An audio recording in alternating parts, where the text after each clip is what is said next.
Di batu nisan ini tertulis Al-Habib Pangeran Syarif Qasim bin Ali bin Husain Barakbah. Dikatakan lahirnya tahun 1200 Hijriah atau 1785 Masehi dan wafat tahun 1265 Hijriah atau 1047 Hijriah. Dinamailah ini Habib yang bermarga Barakbah.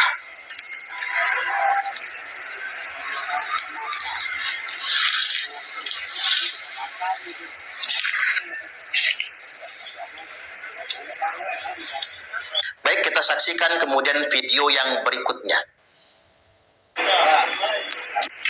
Assalamualaikum warahmatullahi wabarakatuh. Jadi ini makam Al-Habib Pangeran Syarif Qasim bin Ali bin Husain Barakbah ini, setahu saya ini bukan makam. Ini dulu rencananya Sultan Mahmud Badarudin II mau dipindahkan sini, tapi penduduk Ternate tidak mengizinkan. Nah, digelimlah oleh para Habib-Habib ini, katanya ini makam Pangeran Syarif Qasim bin Ali bin Husain Barakbah. Setahu saya ini bukan makam, ini tubuh peringatan. Nah, itu oleh Juriyat Kesultanan Palembang Darussalam ini pernah ditutup. Memang betul bukan makam Al-Habib. Nah, setelah itu dibersihkan oleh Habib-Habib orang tujuh. Nah, orang tujuh setelah itu dibalik sore, besok paginya datang orang satu lagi, dibersihin lagi. Tak kelar juga besoknya datang lagi ke sini, dibersihin lagi. Nah, itu. Jadi dulu ada katanya Habib Alwi bersama Habib Qadir, katanya ini memang betul makam Pangeran Syarif Qasim. Nah, saya jawab, setahu saya ini bukan makam. Ini tempat untuk Sultan Mahmud Badarudin dipindahkan sini. Nah, terus dia ngomong saya, kamu tahu apa? Tahulah kami ini, katanya. Ada kau tuh. Wah, katanya Habib Qadir itu bisa berkomunikasi dengan orang yang sudah meninggal. Nah, jadi dia ngomong, ditunjukkannya inilah katanya Pangeran Syarif Qasim. Nah, Habib Qadir. Oke. Sama pada dua, karena Sultan tidak jadi dipindahkan, maka adiknya Sultan Ahmad Hajamuddin II yang bernama Raden Qasim dari pindahan dari Banten Krukut dipindahkan ke sini. Ini dipindahkan ke sini tahun 1986. Sudah ada hati Namo. Nah, setelah itu dibikinlah Namo ini oleh rombongan orang-orang ayam itu. Baik. Siap. Apalagi Mang nak dijelaskan Mang kira-kira? Dulu ada rantai kan loh ini. Iya. Di sini. Ada rantai ya dulu di sini ya untuk Dulu ada rantai. tubuh peringatan. Jadi bertahap mereka bersihin itu yang ngoreng-ngoreng gitu ya. Pertama sama rombongan orang tujuh sendirian, yang ketiga sendirian lagi. Nah. Oh, gantian mereka ya? Ya, orang itulah. Bang itulah. Siapa main nama ini? Tidak tahu nama ini. Balik mana orangnya? Boleh deh. Balik 10 lir ya? Balik mana? Kalau namanya tidak tahu, butuh kasih butuh juga. Masih tidak butuh ini. Memang ada orangnya ya? Iya. Ketemu. Kalau orang tujuh itu tahu aku. Kalau aku kenal tahu memang. Kalau nggak itu agak imbang. Kira-kira dia orang ngambil itu. Dua hari itu dah. Dua hari sudah. Bapak makin ada bapak aja pendalaman hampir selesai. Oh, menjelang maghrib. Iya, mesti keren itu nah. Oh, Suung juga mungkin. Iya, mesti ke bekas minyak kalau cetilan.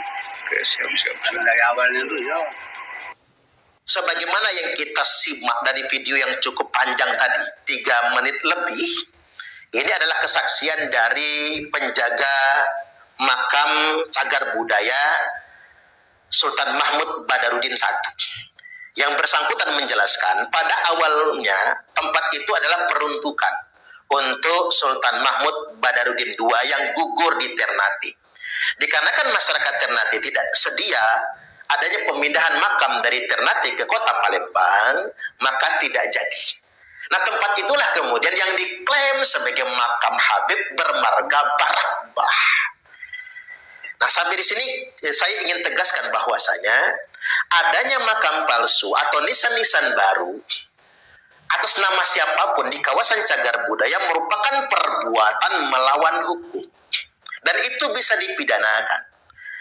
Kami menyarankan kepada Trah Kesultanan Palembang Darussalam atau Sultan Mahmud Badarudin I agar membuat laporan pengaduan masyarakat ke Polda Sumatera Selatan. Karena itu merupakan kawasan cagar budaya. Nggak sembarangan kemudian orang bisa dimakamkan di situ. Atau bahkan kemudian membuat makam palsu di sana atau nisan-nisan baru di sana. Itu adalah perbuatan melanggar hukum. Nah, bertambah lagi kan tentunya informasi dan referensi bagi kita betapa banyak makam-makam palsu di bumi Nusantara ini. Macam-macam modusnya. Yang pertama modusnya nempel ke makam-makam keramat, makam-makam wali. Misalnya Wali Songo, termasuk dalam konteks ini adalah makam Sultan Mahmud Badarudin I. Mereka nempel ke sana, dompleng ke sana. Agar setiap orang yang berziarah ke sana melihat ada makam Habib di situ. Kemudian yang kedua, atau mungkin mereka membuat makam baru. Yang makam baru ini boleh jadi memang ada sosok yang dimakamkan di dalamnya, tapi itu bukan Habib, tapi diklaim sebagai Habib, padahal orang biasa. Atau modus berikutnya, memang tidak ada makam di sana, diklaim, dironsen secara spiritual, dipastikan menurut hasil ronsen atau hasil mimpi orang tertentu di situ ada makam Habib di situ. Lantas kemudian dibangunlah makam, lantas kemudian mereka mempromosikan agar orang berziarah ke sana. Dan berbagai macam makam palsu lainnya. Yang jumlahnya nggak lagi 1-2 tapi sampai ribuan. Nah, kalau ditanya adakah motif politik di balik ini semua, ya tentunya patut diduga motifnya tak sekedar ekonomi tapi motifnya juga motif politik. Untuk mengklaim sejarah. Kita belajar dari kelakuan Israel ketika mengklaim tanah Palestina. Israel membuat 300 bahkan 3.000 makam palsu yang kemudian mereka bangun, mereka klaim sebagai makam leluhur mereka, lalu mereka berbicara di podium internasional bahwasanya tanah Palestina adalah warisan nenek moyang kami. Buktinya ada makam-makam nenek moyang kami. Itu kan modus operandinya Israel gitu. Nah, kurang lebih ini nggak jauh beda. Adanya makam-makam palsu, bahkan di komplek cagar budaya, makam keramat, ini merupakan kepentingan kelompok tertentu yang mengarah kepada kepentingan politik untuk mengklaim sejarah bangsa Indonesia. Kita ini menurut madhab ahli sunnah wal jamaah, ziarah ke makam orang soleh itu hukumnya sunnah. Ziarah ke makam kan adalah perbuatan ibadah. Lah kalau makamnya saja makam palsu, ini kan betul-betul merusak. Ini kebohongan publik tentunya, merusak cagar budaya, dan ini tidak boleh dibiarkan. Artinya memang jangan menunggu ramai dulu di tengah-tengah masyarakat. Pemerintah harus segera turun tangan terhadap maraknya makam-makam palsu ini untuk mencegah adanya konflik horizontal di tengah-tengah masyarakat kita. Bahkan kalau bisa, Polda dan Polres seluruh Indonesia jemput bola bersama-sama masyarakat melakukan pendampingan secara khusus untuk menelusuri makam-makam palsu. Yang perlu dibongkar ya dibongkar. Yang perlu dipidana ya dipidana tentunya. Ini tidak boleh dibiarkan. Ini patut diduga juga adalah upaya perbudakan spiritual. Karena memang ada masyarakat-masyarakat kita ini yang mudah sekali dipengaruhi dengan doktrin keramat ini, keramat itu, dan lain sebagainya. Ini kan bentuk dari perbudakan spiritual. Dan memang ini jadi tanggung jawab bagi para kiai, para ustadz untuk meluruskan tujuan dan niat jamaah kita yang ziarah ke makam keramat. Ziarah ke makam keramat itu bukan karena ingin mendapatkan ini atau mendapatkan itu. Tapi ziarah makam keramat itu adalah napaktilas perjuangan orang-orang solih. Ketika kita ziarah ke makam pahlawan, kita napaktilas dengan pengorbanan para pahlawan yang telah memperjuangkan kemerdekaan Republik Indonesia ini. Ketika kita kemudian ziarah ke makam Wali Songo, kita napaktilas tentang bagaimana dakwah rahmatan lil alamin, dakwah santunnya Wali Songo.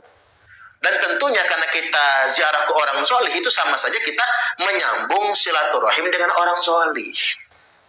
Sebagaimana syairnya Imam Asy-Syafi'i rahimahullahu ta'ala, uhibbus solihina walastu minhum la'alli an anala bihim syafa'ah Aku cinta dengan orang-orang solih. Aku cinta dengan para wali-wali. Walastu minhum. Walaupun mungkin aku bukan golongan mereka. Aku bukan wali. Aku bukan siapa-siapa. La'alli an anana bihim syafa'ah. Tapi harapannya aku diizinkan oleh Allah untuk mendapatkan syafaat dari Nabi bersama mereka. Jadi tujuan kita ziarah ke makam wali-wali, makam keramat tersebut, ya bukan untuk mendapatkan dunia, bukan karena ingin berhajat ini dan itu, bukan ingin minta ke kuburan. Itu bisa mengarah kepada perbuatan musyrik loh. Jadi kita ziarah itu dalam rangka menyambung silaturahim dengan orang solih. Lah apakah membangun silaturahim dengan orang soleh yang sudah meninggal itu boleh? Boleh dong. Kan sejatinya wali Allah itu nggak mati. Nah yang namanya ziarah itu baik kepada orang yang masih hidup maupun orang yang sudah mati.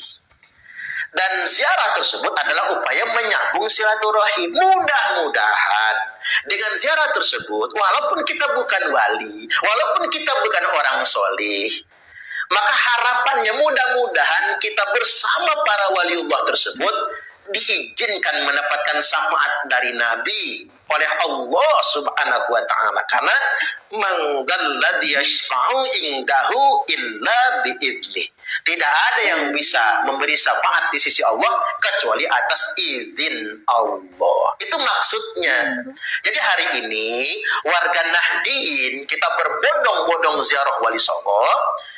Tujuannya bukan karena hajat duniawi, bukan ingin minta kepada makam, bukan ingin minta kepada penghuni kuburan.